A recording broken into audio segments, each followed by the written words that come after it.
ஓம் சிவாய நம. இந்த பதிவை காணும் அனைவருக்கும் அனைத்து செல்வங்களும் பெற வாழ்த்துக்கள். மேலும் துல்லியமான ஜாதக பலன்கள் பார்த்து சொல்லப்படும். புதிய ஜாதகங்கள் எழுதி தரப்படும். கீழே உள்ள போன் நம்பருக்கு தொடர்பு கொள்ளவும். இன்றைய ஆன்மீக பரிகாரத்தில் வாழ்க்கையில் முன்னேற மீனராசிக்காரர்கள் செய்ய வேண்டிய பரிகார முறையை பற்றி தான் நாம பார்க்க போறோம். வாங்க பதிவுக்குள்ள போகலாம். நம்முடைய ஜோதிட சாஸ்திரத்தில் ஒவ்வொரு ராசிக்கும் ஒவ்வொரு குறியீடுகள் இருக்கும். பெரும்பாலும் அந்த ராசிக்காரர்களின் தன்மையும் இந்த குறியீடுக்கான தன்மைகளும் ஒத்துப்போகக்கூடியதாக இருக்கும். அதே போல் எந்த ஒரு ராசிக்கும் கணிக்கும் பொழுது இந்த குறியீடுகளையும் கருத்தில் கொண்டு அவர்களுடைய முன்னேற்றங்கள் கணிக்கப்படுகிறது. ராசிகளில் கடைசி ராசியான மீன ராசிக்காரர்கள் எந்த உணவை உண்ணக்கூடாது, அவர்கள் எந்த மாதிரியான பரிகாரத்தை பின்பற்றினால் அவர்களுடைய வாழ்க்கை ஒளிமயமாக இருக்கும் என்பதை பற்றி தான் இந்த பதிவின் மூலம் பார்க்க போறோம். பொதுவாக மீன ராசிக்காரர்கள் தயாள குணம் கொண்டவர்களாகவும் அமைதியானவர்களாகவும் பிறருக்கு உதவுவதில் கொடைவள்ளலாகவும் இருப்பார்கள். அப்படியான இந்த மீன ராசிக்காரர்களின் அதிபதியான தெய்வம் குரு பகவான்.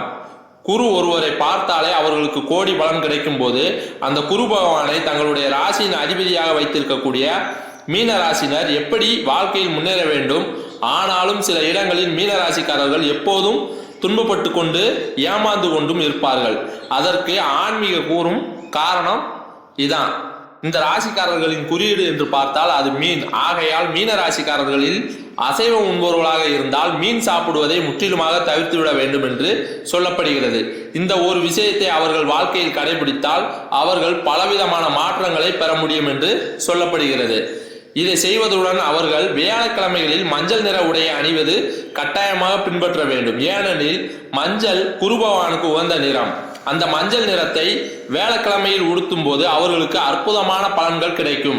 அது மட்டுமின்றி மஞ்சள் நிறத்திலான ஏதேனும் ஒன்றை தினமும் அவர்கள் கையில் வைத்திருப்பது போல பார்த்து கொள்ளலாம். இதுவும் அவர்களுக்கு நல்ல பலனை கொடுக்கும்.